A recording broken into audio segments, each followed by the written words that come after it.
Hello student, स्वागत है एक बार फिर से आपका हिंदी पाठशाला क्लासेस में। तो आज हम विज्ञान पढ़ेंगे। विज्ञान में पहला चैप्टर जो है आपका यहाँ पे जैव प्रक्रम है, जो कि चैप्टर नंबर 5 पे होगा आपके बुक में। और इसे हम बहुत अच्छी ढंग से समझेंगे। इससे क्वेश्चंस आते हैं, आप लोग यहाँ पे देख सकते हैं। ये विज्ञान का पेपर है, कक्षा 10 का पेपर है, आप लोग इस तरीके से देख सकते हैं। और विज्ञान जो है वो यहाँ पे लास्ट में आता है। इस तरीके से क्वेश्चंस पूछे जाते हैं और जो कि हर क्वेश्चन 2 नंबर का होता है। ठीक है, आप लोग को इस तरीके से दिख रहा होगा। और यहाँ पे लॉन्ग जो टाइप क्वेश्चन है वो 4 नंबर के होंगे। इस तरीके से आप लोग देख लीजिए। और जो सबसे ज्यादा बड़ा वाला क्वेश्चन है वो 6 नंबर का होगा। ठीक है, तो आप लोग को क्या करना है, अच्छे ढंग से पढ़ना है। आप लोग मेरे साथ इस तरीके से, जिस तरीके से मैं पढ़ा रही हूँ, आप लोग नोट्स भी बना सकते हो। ठीक है, तो वीडियो को अभी लाइक कर दो, अपने दोस्तों के साथ शेयर कर दो और चैनल को सब्सक्राइब कर लो। तो चलो अब हम लोग पढ़ लेते हैं जैव प्रक्रम लाइव प्रोसेस कहते किसे हैं। तो सबसे इस तरीके से हम जानेंगे। सबसे पहले तो जैव प्रक्रम वे सभी प्रक्रम जो सम्मिलित रूप से अनुरक्षण का कार्य करते हैं, जैव प्रक्रम कहलाता है। ठीक है, अब इसको हम समझने की कोशिश करते हैं। जैव प्रक्रम यह समझ के शुरू करें कि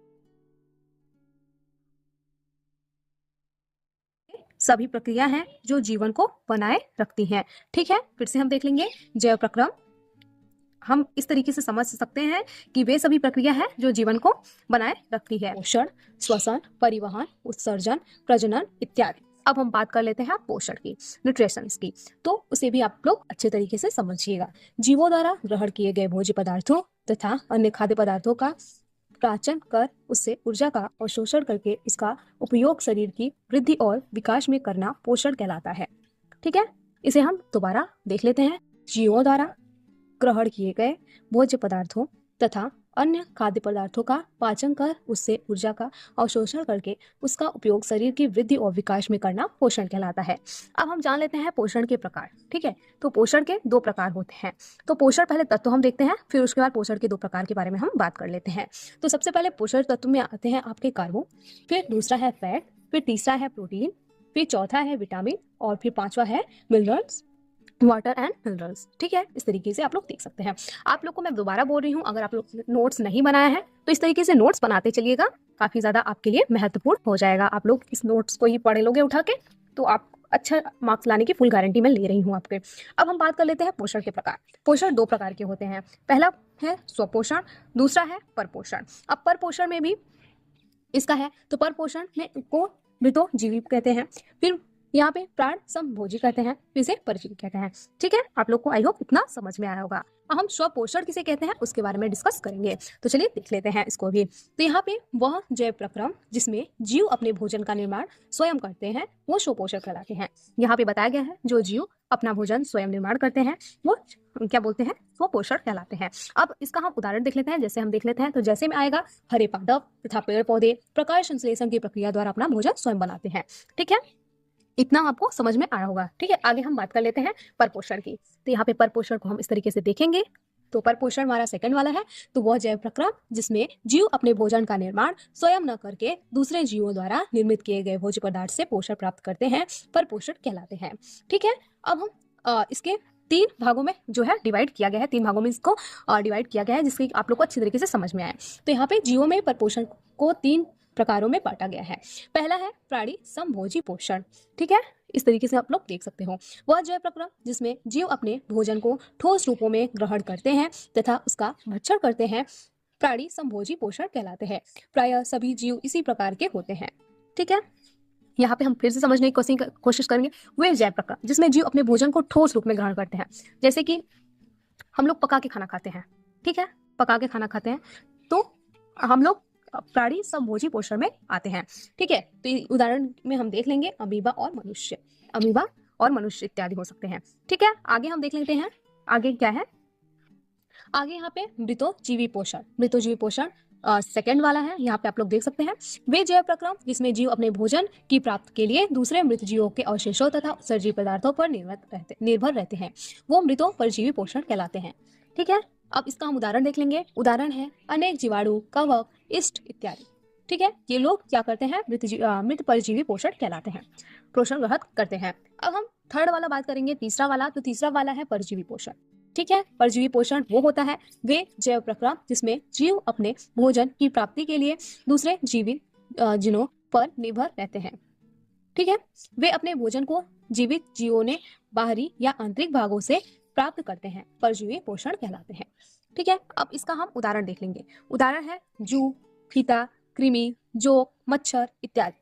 ठीक है, इस तरीके से हम लोग देख लेंगे और इतना आई होप आप लोग को समझ में आएगा। तो चलिए फिर से हम इसको दोहरा लेते हैं कि ये कौन कौन से पोषण है। ठीक है, तो हमारा पहला आ जाता है यहाँ पे प्राणी संभोजी पोषण। ठीक है, प्राणी संभोजी पोषण में अमीबा, मनुष्य इत्यादि आते हैं। फिर आगे हम देख लेंगे, आगे है मृतोपरजीवी पोषण, इसमें अनेक जीवाणु, कवक, इष्ट इत्यादि आते हैं। फिर तीसरा है हमारा परजीवी पोषण, इसमें जू, फीता कृमि, जोक, मच्छर इत्यादि आते हैं। ठीक है, आई होप आप लोग को इतना समझ में आया होगा। तो आज हम बात कर लेते हैं यहाँ पे प्रकाश संश्लेषण की। ठीक है, प्रकाश संश्लेषण की बात कर लेते हैं, इससे क्वेश्चन जरूर बन के आते हैं, तो आप लोग को इसे ध्यान से सुनना है और समझना है। ठीक है, और बार बार रिवीजन आप लोग जरूर करते रहिएगा, इससे आप लोग भूलोगे नहीं।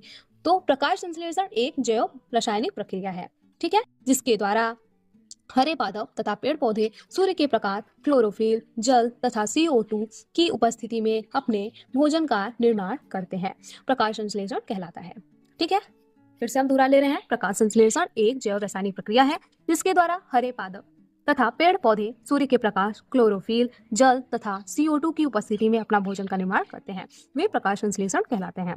प्रकाश संश्लेषण की प्रक्रिया में ऑक्सीजन उप उत्पादन के रूप में स्रावित होती है। ठीक है, अब प्रकाश संश्लेषण की रासायनिक समीकरण इस तरीके से आप लोग देख सकते हैं, कार्बन डाइऑक्साइड, जल, क्लोरोफिल, फिर उसके बाद ग्लूकोज, जल, ऑक्सीजन। ठीक है, ये प्रकाश संश्लेषण में काम करती है।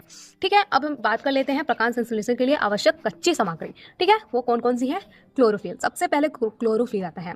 ठीक है, ये यहाँ पे पत्तियों को हरा भरा बनाने के लिए ये काम करता है। ठीक है, आप लोग को इस तरीके से समझना है, तो आप लोग इस तरीके से वहां पे लिखोगे कि क्लोरोफिल का काम प्रकाश संश्लेषण में क्या है। तो क्लोरोफिल का काम, यह प्रक्रिया पत्तियों को कोशिकाओं में उपस्थित हरित लवक में होती है। पत्तियों का रंग क्लोरोफिल के कारण ही हरा होता है, यह प्रकाश को सोख लेता है। ठीक है, इस तरीके से आप लोग देख सकते हैं। फिर हम बात कर लेते हैं सूर्य प्रकाश। सूर्य प्रकाश की वजह से यहाँ पे क्लोरोफिल द्वारा प्रकाश ऊर्जा और सौर ऊर्जा अवशोषित कर लेता है। सूर्य प्रकाश क्लोरोफिल द्वारा प्रकाश ऊर्जा से सौर ऊर्जा में अवशोषित कर लिया जाता है। अब हम CO2 की बात करते हैं, जिसे हम बोलते हैं कार्बन डाइऑक्साइड। कार्बन डाइऑक्साइड में प्रकाश संश्लेषण की क्रिया के लिए पौधे CO2 वायुमंडल से प्राप्त करते हैं। फिर हम बात कर लेते हैं चौथा सबसे इंपॉर्टेंट, जल। ठीक है, जल H2O, जिसका सूत्र है, आप लोग को ध्यान रखना है इसका सूत्र। फिर प्रकाश संश्लेषण की क्रिया के लिए पौधे जल अपने जड़ों की सहायता से मृदा से जल को प्राप्त करते हैं। ठीक है, आपको ये ध्यान रखना है कि जो पौधे होते हैं वो मृदा से जल को प्राप्त करते हैं। ठीक है, अब हम आगे देख लेते हैं। अब हम पार्ट 2 में जानेंगे प्रकाश संश्लेषण के दौरान निम्नलिखित घटनाएं। ठीक है, तो आई होप पहला पार्ट आप लोग को समझ में आया होगा और वीडियो अच्छी लगी होगी, तो अपने दोस्तों के साथ शेयर कीजिएगा। मेरी वीडियोस डेली आएगी, तो आप लोग प्लीज़ चैनल को सब्सक्राइब कीजिएगा, क्योंकि आप लोग देखते ही तुरंत सॉल्व कर लो। और ये वीडियो समझ में आई होगी, पसंद आई होगी। तो अब मिलते हैं पार्ट सेकंड में। पार्ट सेकंड में हम जानेंगे प्रकाश संश्लेषण के दौरान निम्नलिखित घटनाएं। ठीक है, जैसे कि इस तरीके से हम लोग समझते जाएंगे। तो आप लोग कमेंट में जरूर बताइएगा पार्ट फर्स्ट आप लोग को कैसा लगा, और प्लीज़ अपने दोस्तों के साथ चैनल को जरूर शेयर कीजिएगा। आप लोग से यही उम्मीद कर रही हूँ कि आप लोग मेरे चैनल पर जो सब्सक्राइबर है वो बढ़ाने की कोशिश करेंगे और ये चैनल को ज़्यादा से ज़्यादा शेयर करेंगे, लाइक करेंगे। ठीक है, तो मिलते हैं नेक्स्ट वीडियो में। अगर वीडियो अच्छी लगी हो तो लाइक करना, चैनल को सब्सक्राइब करना, और मिलते हैं नेक्स्ट वीडियो में। तब तक के लिए थैंक यू, टेक केयर, जय हिंद, जय भारत।